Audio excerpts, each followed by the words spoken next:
You're listening to the Red Podcast. This is episode number 0. The Red Podcast is brand new. On this episode, you're going to learn why you should listen, who we are, and what you're going to get out of it. That's coming up on this episode of the Red Podcast. This is the Red Podcast. Real entrepreneur development. Make more money, work less, and live a life of freedom. No BS advice that really works. Here's your hosts, David Hooper and Laurel Staples.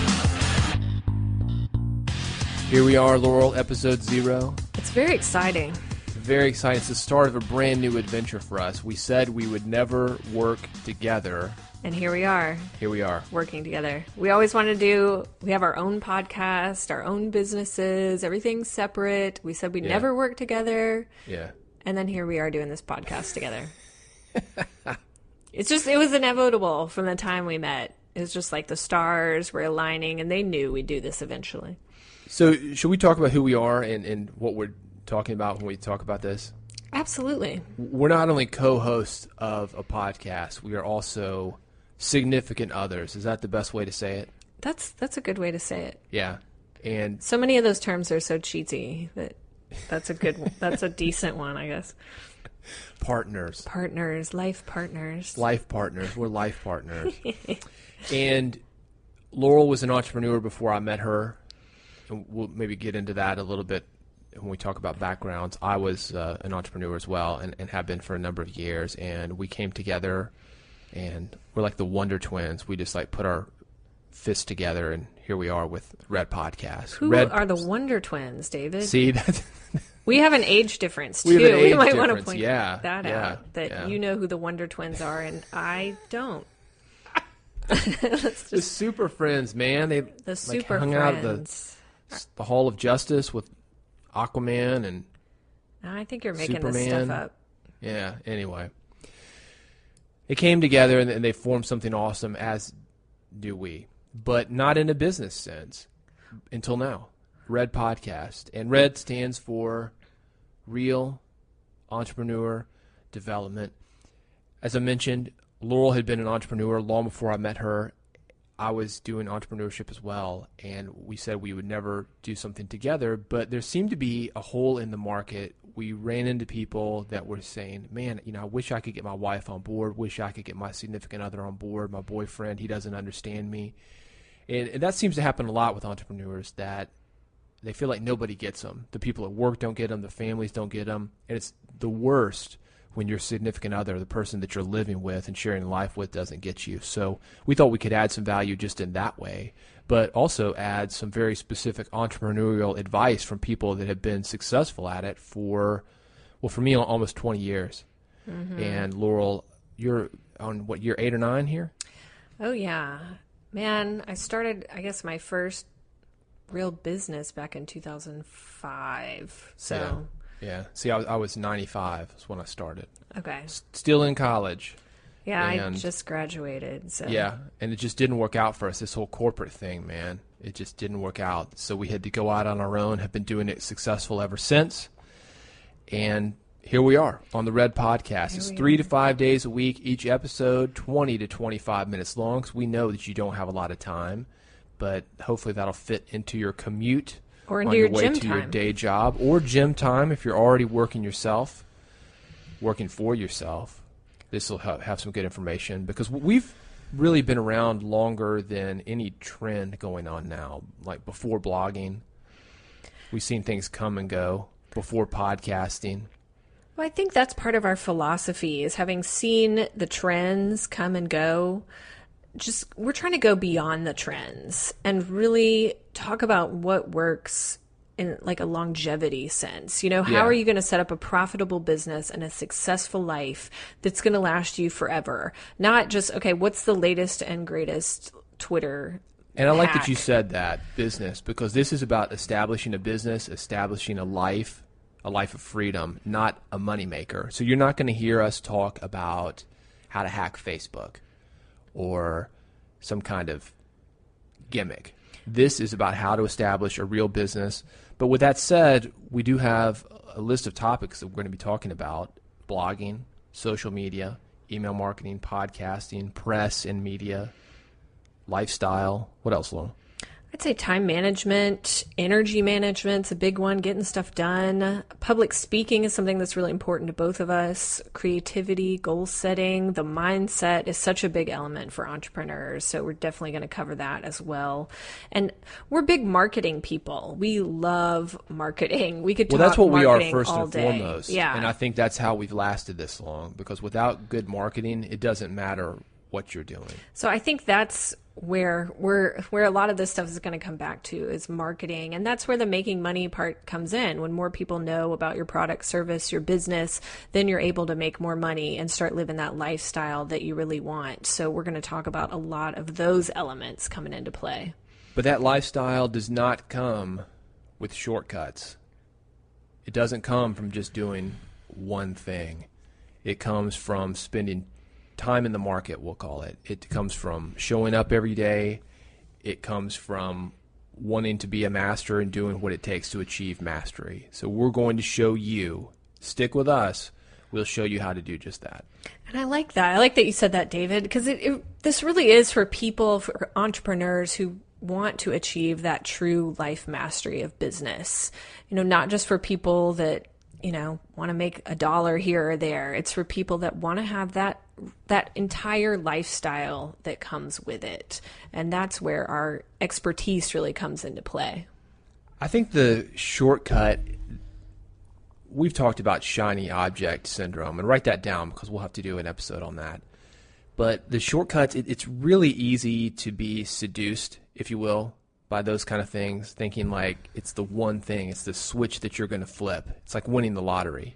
Mm-hmm. But I'm not saying that we shouldn't use shortcuts when we can, but you have to have a better understanding of why they work, because shortcuts usually don't work a long time. And that's the one thing that I would say entrepreneurs have said, because we've done a lot of interviews with entrepreneurs, and they said over and over again is the shortcuts aren't the things that work in the long run. Obviously, they're shortcuts, but they aren't what you can build a business on top of. And when I ask entrepreneurs, what would you go back and do differently if you could change something in your business? And they said, really build a platform, build this lifestyle design, in the words of Tim Ferriss, for myself, instead of just going after these, jumping over dollars to get dimes, or however you put it. And we're about lifestyle. We're about having your lifestyle now. We're not one of these podcasts that it's going to tell you to save up your money and don't spend anything for 20 years and then you can finally take that vacation 20 years later. We're all about lifestyle. Mm-hmm. And we'll get into that as the podcast continues. We can talk a little bit more about that and how you can achieve that. We're all about living now. We're about having good things now. But at the same time, again, the shortcuts, that's not going to get you where you want to go. So you will not see a lot of those things mentioned here. This is about true business, not necessarily money makers. And I like that, David. And on top of that, it's beyond theory. I think we've both read there's a lot of misinformation out there. Anyone can post on a forum, start a blog, start a podcast. And what we've talked about is we want to come in and add value to these dedicated entrepreneurs, who are really trying to make the business their life, make their life their business, kind of have that all come together from our experience and from working with other entrepreneurs. So we've really been in the trenches, I guess I would say. Well, and having done it for so long, it's not that people are meaning to give you theory and meaning to give you these shortcuts. Sometimes they've only been doing it a month or two or a year or two, and if you've had one thing that works, that's what you know. You don't know enough to know what you don't know. And also, so you can't really blame people for putting that information out there, but what we're here to do is give you a broader scope of why things work and give you something, more importantly, that's going to work for you. And also, both of us have run several different businesses, which helps kind of look at things from different aspects. Do you want to go into that right now? Why don't we talk about I think we should talk about our background. So I think you should go first and just kind of give people like the Cliff Notes version of your background. Okay, the Cliff Notes version is I started, and perhaps best known from my work in the music industry, started out in radio and street promotion. I had a direct mail background, so I got into the really nitty-gritty of marketing. When we were doing street or radio on something, we would know if a song went up the charts that week because people were buying it. We would know when we promoted a show if people were coming to the show because there were butts in chairs, let's just say. So I got really good really, really quickly as far as finding out what works. Obviously, if you're going to send out a mailing, you have to make that money back to be able to do another mailing. The phone's going to ring, or orders are going to come in via the mail, or records are going to sell in the case of the record business. So that's really kind of how I started. But since then, I own a syndicated radio show. I've owned a huge music conference. We used to showcase 400 acts every year, 50,000 people at the evening at those showcases, and about 2,500 people during the day. Second largest conference in the United States, only to South by Southwest, which a lot of people will know because they've got a huge new media conference now. Had various things over the years. I've worked with a lot of film and TV licensing operations. That's why we got such great music at the top of this, at the top of Red Podcast. Done a lot of voiceovers, a lot of copywriting, a lot of things. Really concentrating, though, specifically all of that is to get more people to events, help people spread their ideas and make more money from them, and basically make a living and live the life that they want. And you've also done a lot in publishing. I just want to point that out. Yeah, totally. Yeah, publishing is one of those things that it takes an idea, and several, I've done probably a couple hundred publishing projects where people will bring me in and I will help them to package the book, get the copy that's going to work out well for them, get the story arc. And that's maybe sounding kind of boring, is it? Not to me, but yeah. But if you've got an idea, you can't just throw it out in a book. If you've ever published anything on Kindle, you know that it's like you can throw an idea out there, and it's not necessarily going to sell just because it's a good idea. What I help do is to market those ideas, put a little polish on them, and it's more than just a cover. It's more than just coming up with a great title, but to make it quick and dirty. That's basically what I'm doing. Well, and I feel like you might be skirting around the thing, but you also have your own books as well. I mean, what's your latest book? Latest book was a book for musicians called Six Figure Musician. Yeah, I've got 7 or 8 books. I don't even know how many I've got. Don't be modest, David. Yeah, but have been in the publishing, and it's worth saying, and I think this is something that we're here on Red to talk about. I got into the book publishing business because it was very similar to the record business. So I'd seen how that had worked with digital goods, and then when the digital book thing came along, it was just the natural next step. Same thing for film and television as well. And that's actually why I'm here now, is because people got my last book, Six Figure Musician. They thought the ideas were revolutionary to people outside of the music business, and they started pulling me over from outside of that industry.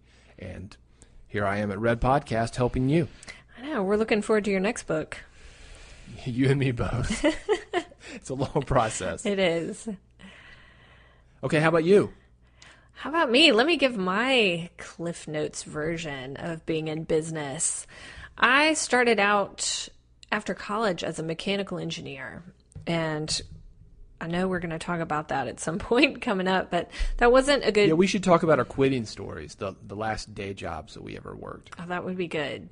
Well, I think that's important because that's basically what I talk about now. So let me kind of give you the chronological order of how things have happened for me. So I went to work at a printer company, and I designed color laser printers for 3 years, and just it wasn't a good fit for me. The corporate life was not how I wanted to live my life. I did really well in school. I was very self-motivated, but I get to the job world and not a good fit for me. So I decided that I want to open a retail store, and I turned that dream into reality in December 2007. And I had done some other businesses on the side, but that was my first full-time business that I quit my job to do. And so I moved out of Nashville to work as an engineer, and I moved back to Nashville, where David and I are both from, and opened up my boutique, which was an eco-friendly men and women's clothing store. So I have a background in retail, always worked in retail growing up, and launched this store, which had all kinds of